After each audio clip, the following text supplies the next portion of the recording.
Hey, I'm Nate. And I'm Skye. Welcome to Say It Real, the podcast that helps you speak real English with confidence. We kick things off with good vibes and real talk. So grab your headphones and let's get started. Hey, everyone, and welcome back to Say It Real. I'm Nate. And I'm Skye. Today, we are diving into something really exciting, I think. It's all about everyday slang and expressions that, honestly, textbooks never teach you. Yeah, definitely. The kind of English, that you just won't find in textbooks. Have you ever felt a bit lost when chatting with native speakers because they drop in casual words you never learned in class? Oh, absolutely.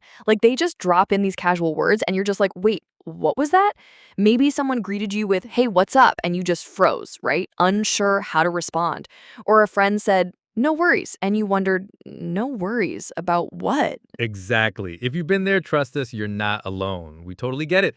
In this episode, we're going to explore everyday slang and expressions that make English sound so much more natural and real. The whole point is by the end of this episode, you'll actually understand these phrases and feel really confident using them.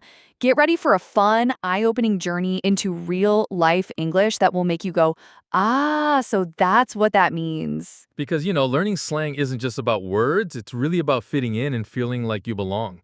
Imagine finally getting the joke in a meme or just feeling proud when you use a cool phrase and your friends actually nod in approval. That's the power of knowing these everyday expressions. It can turn an awkward silence into a shared laugh. It can make an informal chat with coworkers feel so much easier and friendlier.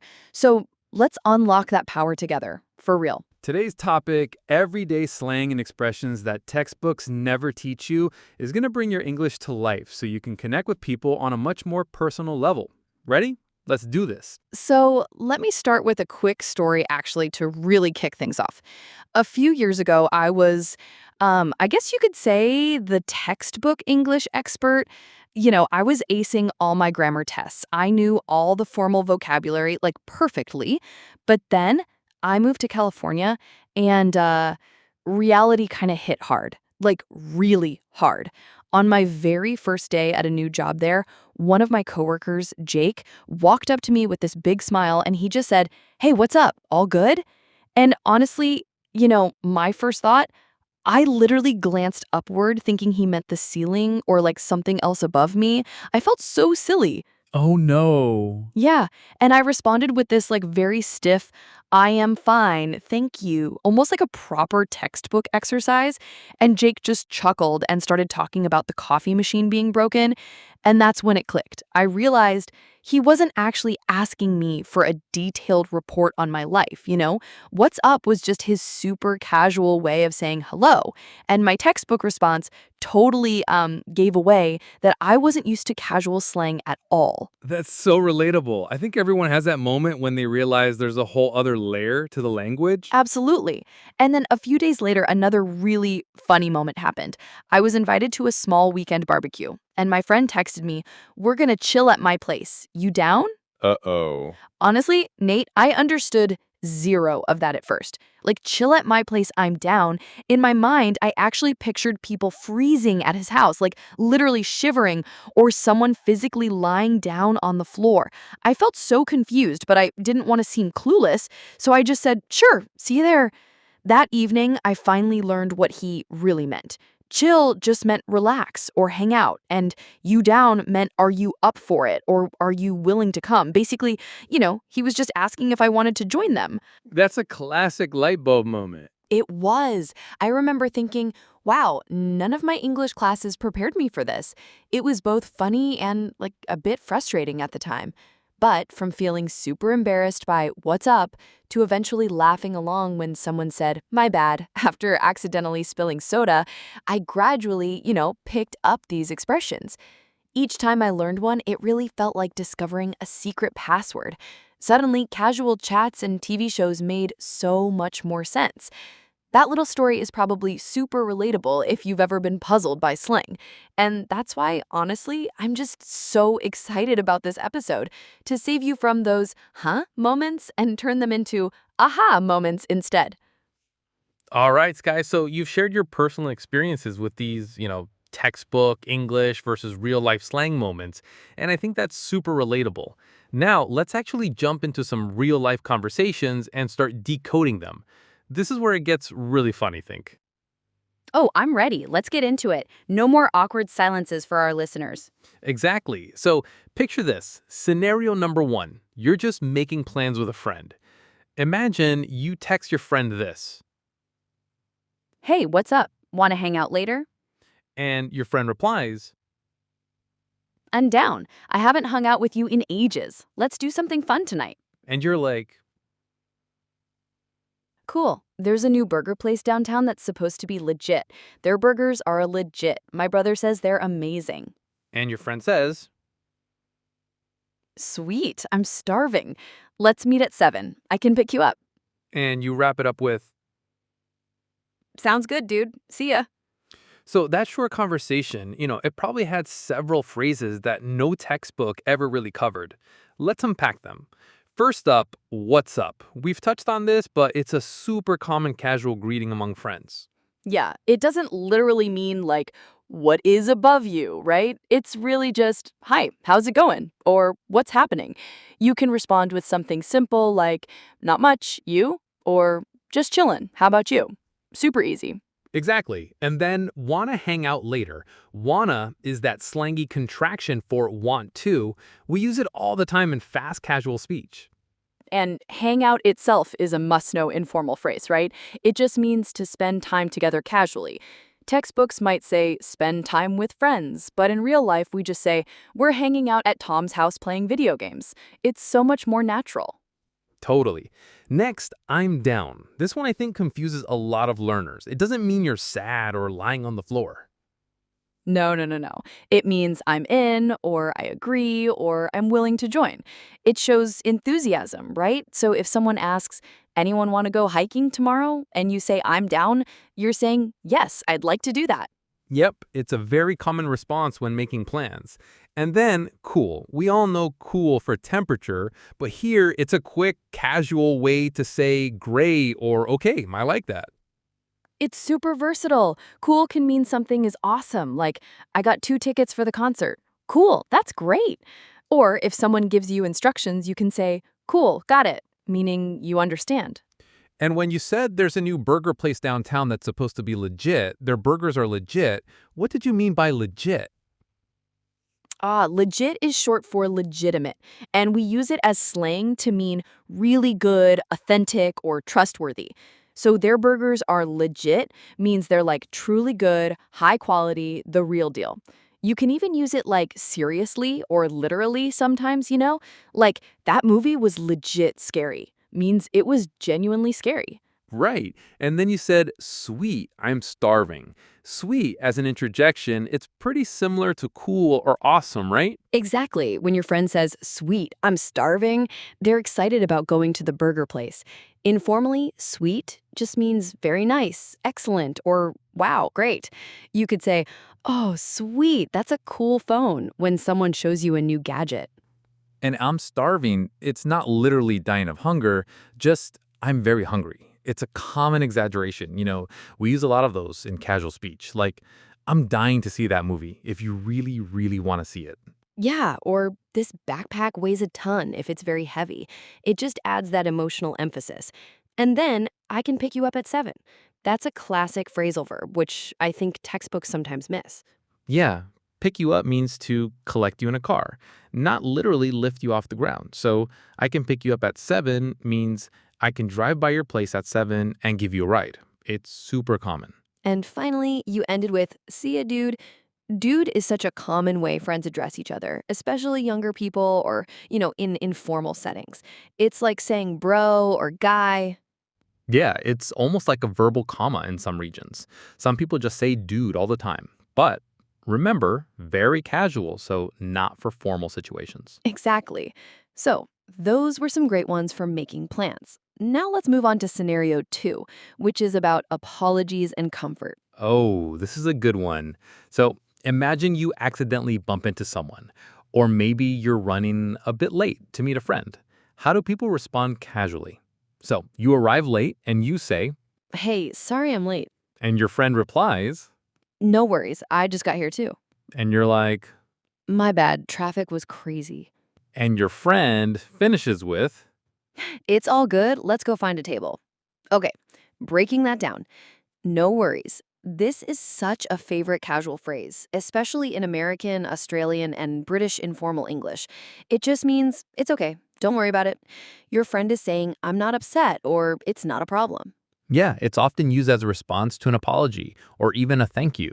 If someone says, thanks for the ride, you can totally say, no worries. Like, you're welcome. It was no problem. It's a very friendly, chill way to put someone at ease. Then you said, my bad. This funny little phrase is an informal way to say, oops, that was my fault, or that's my mistake.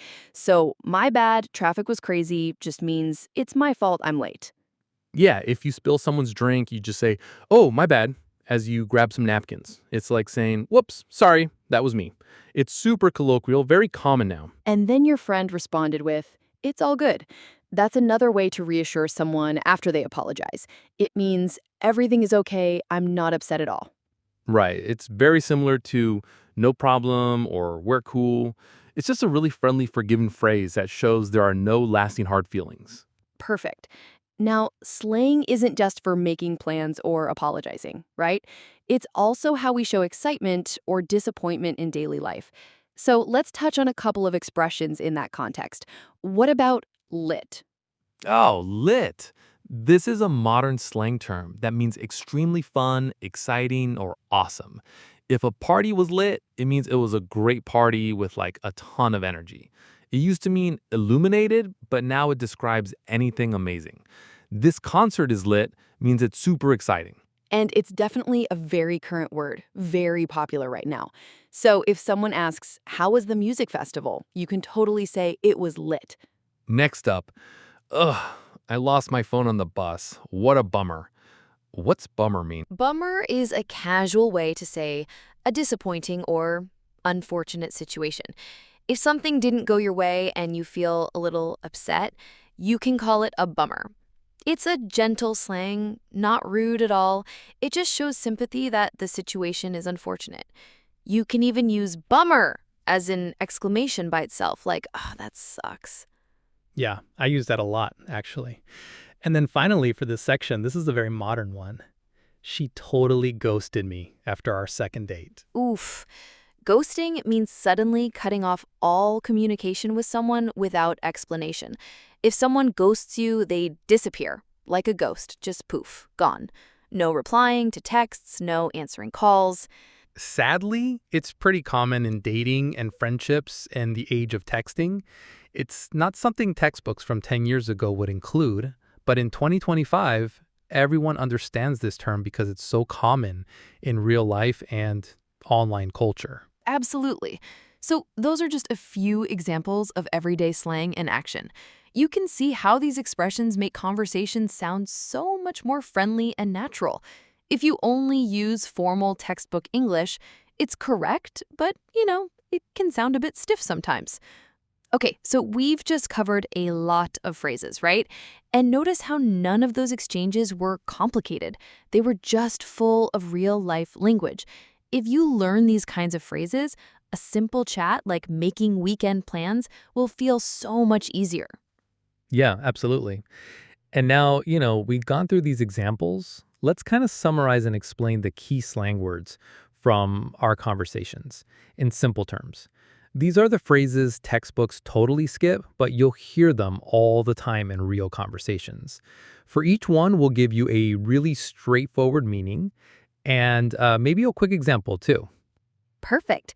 So first up, what's up? It's a casual greeting, basically meaning hello or how are things with you. Remember, it's not a literal question about what's above you. Like, what's up, Juan? Long time no see. Then we had hang out. This just means to spend time casually, to relax together. For example, let's hang out this weekend. Maybe we can watch a movie at my place. And those contractions we talked about, wanna and gonna. Wanna means want to, and gonna means going to. These are informal spoken contractions that just blend words together. I'm gonna grab lunch. You wanna come? Super common. Yeah, Almost everyone says wanna and gonna in quick speech. Then I'm down. This means I'm interested or I agree to a plan. So if someone asks, do you want to go hiking tomorrow? You can say, sure, I'm down. It just means, yes, count me in. And cool or sweet. These words both mean great, awesome, or sounds good. They just express approval or happiness. I got 2 tickets to the game. Cool, thanks. Or sweet, I can't wait. They're interchangeable. And then dude or bro, right? These are casual ways friends address each other. It means friend, man, buddy. Like, dude, you won't believe the story. Or, bro, that concert was insane. Definitely for close pals, not for a formal setting. Next, no worries. This means no problem or it's okay, don't worry about it.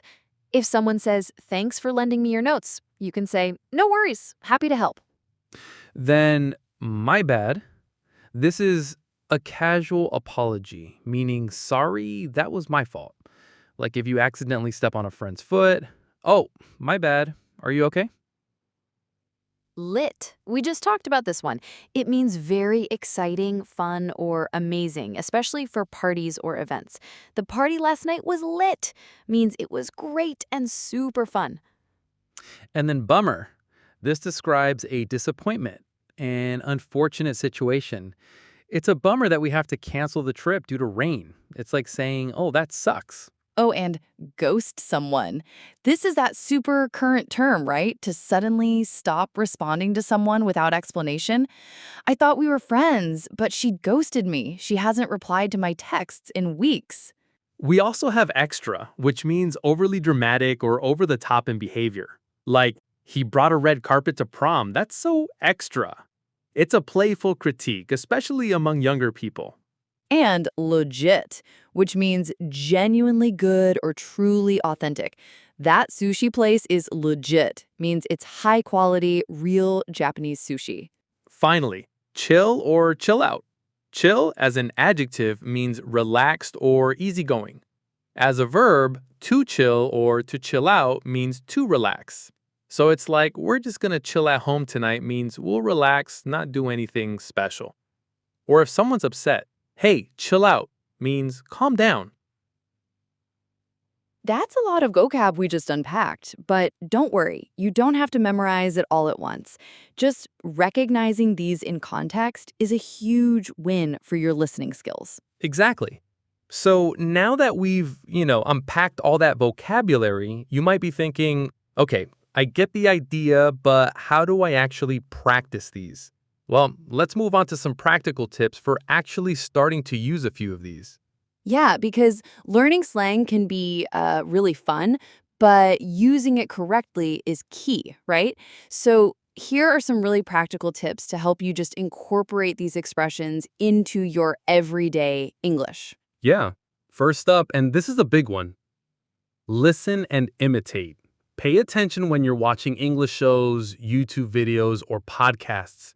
When you hear words like hang out or no worries, just note how they're used, and then try to imitate the tone and context. For example, notice how often characters say what's up to greet friends. The more you hear it, the more natural it'll feel for you to say it.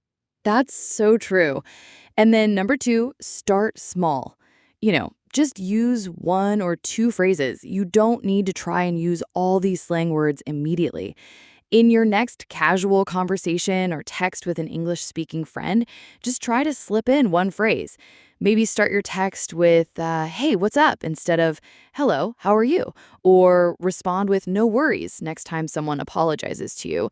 Just using even 1 slang term correctly will really boost your confidence. Yeah, and this is very important. Tip number 3, mind the context. Use slang in the right situations. With close friends, classmates, or people around your age in informal settings, go ahead, be casual. But in a job interview, with a professor, or with someone who expects respect, maybe your friend's grandma, you should really stick to more neutral language. It's all about knowing your audience. Totally. And honestly, don't force it. That's tip number 4. Slang should feel natural. If a certain word just feels weird to you, you don't have to use it. Maybe you love how I'm down sounds, but saying lit doesn't quite feel like you. That's okay. Just use what fits your personality. The goal is to sound authentic, not to throw in slang every other word. That's great advice. Also, tip 5, practice with a friend or a language partner. If you have someone you practice English with, maybe do a slang challenge. Once a day, each of you has to use a new slang word in a sentence. It could be fun, like one day you both try to use my bad appropriately, and the next day both try saying I'm down for that during a chat. Giving each other feedback can help ensure you're using it correctly. Yeah, and this one's super important too. Learn the nuances. Some slang can be a bit strong or have cultural nuances. For instance, some terms can be a bit crude. When expanding your slang beyond our list, it's good to quickly check if a term is appropriate. A quick online search or asking a friend, hey, can I say this to my teacher, can really save you from awkward moments. Absolutely.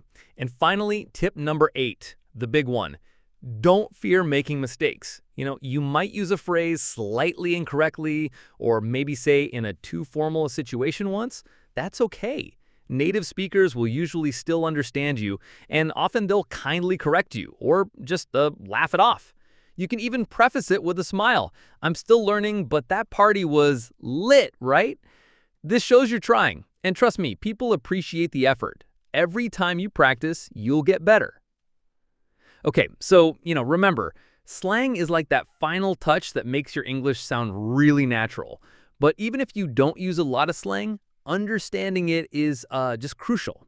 People will use these words with you. So practicing them isn't just about speaking, it's about listening comprehension too. Exactly. So let's do a quick practice together. I'll say some of the key phrases from today's episode, and you can repeat after me. This will really help you get comfortable pronouncing them and using the right intonation. Say them out loud if you can. Don't be shy. I'll leave a pause after each one for you to speak. What's up? Now you say it. What's up? Hang out. Your turn. Hang out. I'm down. Try saying it with a smile, like you're excited to agree. I'm down. No worries. Imagine someone thanked you or apologized, and you're kindly dismissing it. No worries. My bad. Perhaps a little sheepishly, like, oops, sorry. My bad. Cool. Short and positive. Cool. Dude. Laugh a bit. Make it friendly. Dude. Lit. Maybe a bit excited tone, like talking about a great party. Lit. Bummer. Sound a little sad or sympathetic for this one. Bummer. Chill out. Calm, or if telling someone to relax, a gentle tone. Chill out. Ghosted. Practice the ghosted sound. 2 syllables. Ghosted. No worries. It's all good. This is a nice phrase to practice fluency, stringing 2 casual responses together. No worries. It's all good. Great. If you repeated those, you're really training your mouth and your memory to use them. If any felt a little tricky, you can rewind and say them again. Repetition is just key to making these feel natural when you speak. All right, time for a quick listening quiz to check your understanding. I'll say a statement about one of our new slang expressions. You decide if it's true or false. Ready? Statement 1. When someone says, "What's up?" they are literally asking what is above you. True or false? Your answer? That's false. It's just a casual greeting like, "How are you?" Next, "I'm down to go" means you don't want to go. True or false? Think about it. That's false. "I'm down" means you're eager to go. Last one. If something is lit, it means it was really exciting and fun. True or false? What's your guess? That's true. Lit describes something awesome. Awesome. Hope you got those right. If not, feel free to rewind and listen to the explanations again. All right, we've covered so much today. Let's do a quick rapid-fire recap of all the key slang words and expressions we talked about and their meanings, just to solidify them for you. So, what's up? That's just a casual greeting, like hello. Hang out means to spend time casually with friends. Wanna and gonna are informal for want to and going to. If you're down for that, it means you're interested or agree. Cool or sweet means great or awesome. Dude or bro is how friends often address each other. No worries means no problem or it's okay. My bad is a casual way to say my mistake, sorry. It's all good means everything is okay, no harm done. If something is lit, it's amazing and exciting. Bummer means a disappointment. To ghost someone is to suddenly stop communicating. Extra means overly dramatic, and legit means genuinely good or authentic. Finally, to chill or chill out means to relax or calm down. Whew, that's a lot, right? That's a lot. It really is. But honestly, learning all this slang and these real-life expressions, it's like getting a backstage pass to the language. Suddenly, you start to understand the inside jokes, the casual comments, the friendly banter that just makes up everyday conversations. It might feel like a little challenging at first, and some slang can definitely be weird. I get it. Totally. But look at you now. You've just powered through a whole bunch of 2025's real English phrases. Seriously, every time you learn one of these, you're stepping closer to sounding natural and just feeling really confident when you speak. Exactly. Remember, the goal isn't to memorize a million slang words overnight. Even native speakers are constantly learning new slang. The real goal here is to communicate and connect. If you can say no worries, and make someone smile, or you understand when a friend says their weekend was lit and you respond appropriately, you're bridging that gap between classroom English and real-world English. And that's a huge success right there. Absolutely. So keep that curiosity alive. Next time you hear a strange phrase, don't get discouraged. Get excited. It's an opportunity to learn something new and colorful. And honestly, people will love to share their language with you, and they'll probably be impressed that you're interested. Most importantly, keep practicing and really don't be afraid to make mistakes. Language learning is a journey, and you should be so proud of how far you've come. Your willingness to learn these casual expressions just shows that you're not just learning English to pass a test.